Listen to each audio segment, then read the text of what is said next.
She's a diamond. She's a diamond girl. She's a diamond. Diamond, diamond, diamond. Hi YouTube, it's Princess Diamond. Welcome back to my channel. Today I'm trying K-tips for the very first time, so watch me install it and hear my thoughts and a few tips. The hair that I'm using is from CURLSQUEEN.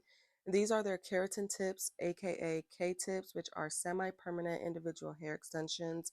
They're made to last 6 to 12 months with proper care. Each strand is fused to your natural hair, giving it length and thickness. I also received these extra keratin pellets.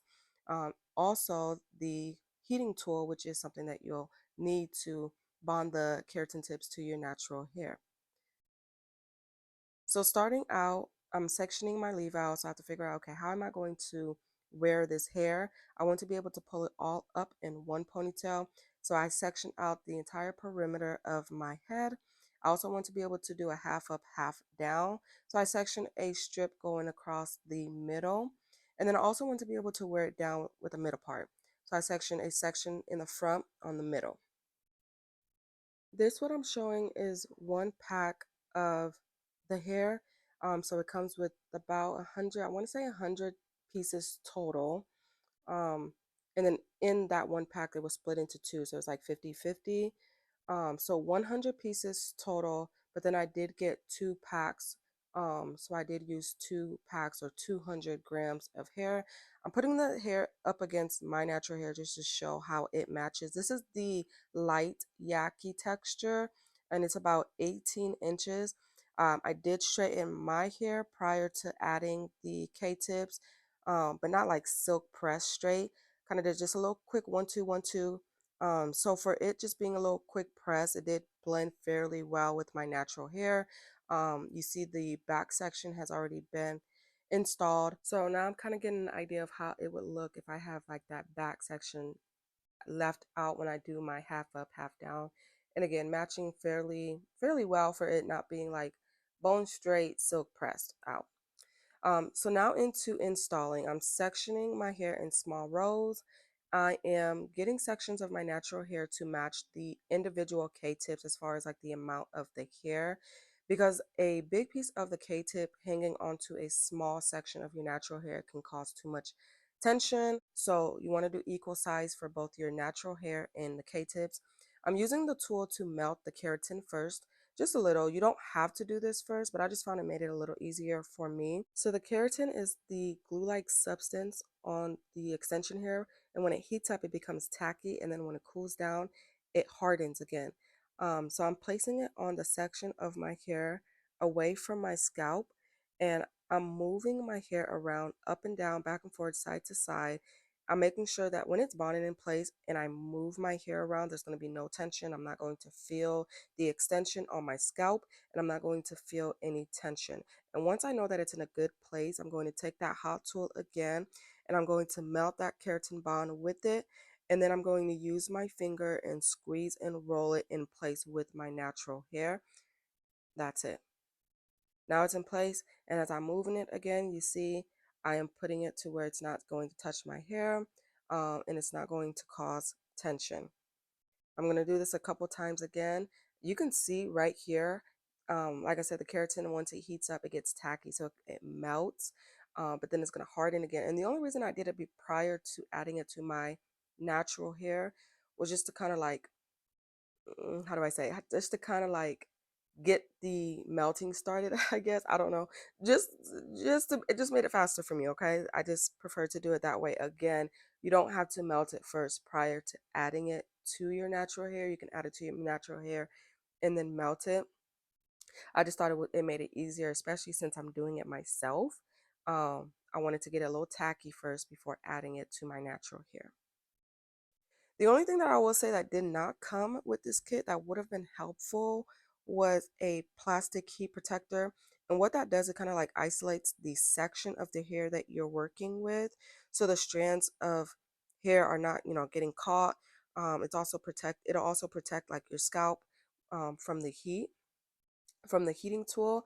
But that's easy, something you can get from Amazon. It's just like this clear circle thing that just again isolates the strand that you're working on. So now I have that front left section completed. And again, here's what it's looking like. So you can see that I'm able to move my hair around with no issue. And now that I have all of my K-tips in, I literally just did the same thing repeatedly over and over. I'm taking out the sections of my hair that I had sectioned out in the very beginning. And this is where I'm just like, this would be my middle part, right? The part that I'm parting now will be my middle part if I was to wear the hair down. Okay, now guys, stick with me on this right here. I wouldn't actually wear my hair in these three ponytails like this. I just wanted to show you guys how my natural hair, my leave out covers up the K-tips pretty good, right? It's hidden, you can't see the K-tips. Now this would be it half up, half down. If I were to wear it half up, half down. So there's that back section. I'm going to take the rubber band out in the back so you can see it down. Now I haven't really, again, I have not pressed out my hair like silky, you know. This is just a little quick press. And then I will mention also that as you can see, my hair is short. So if my hair was a little bit longer, I feel like it would be a little better because my hair would be able to at least go into a ponytail. I feel like I'm fighting for my life right now to get my natural hair in a ponytail. That is like my only thing. And this is probably for the most part how I'm mostly going to wear the hair, just the middle part with it down. It blends better. I do think it matches well with my hair. What I would do differently is get a curl pattern that matches my natural hair in its natural state. CURLSQUEEN has different curl textures from Yaki to coily, I think 2B to 4C hair. And I would go with a curl texture that matches what my natural hair looks like in its natural state because my natural hair is going to revert back to its natural curl pattern. What that means is just more maintenance for me. K-tips is not like a one and done deal. Like you're not going to put it in and it's just in for 6 months. You never have to do anything. No, there's going to be upkeep. There's going to be maintenance.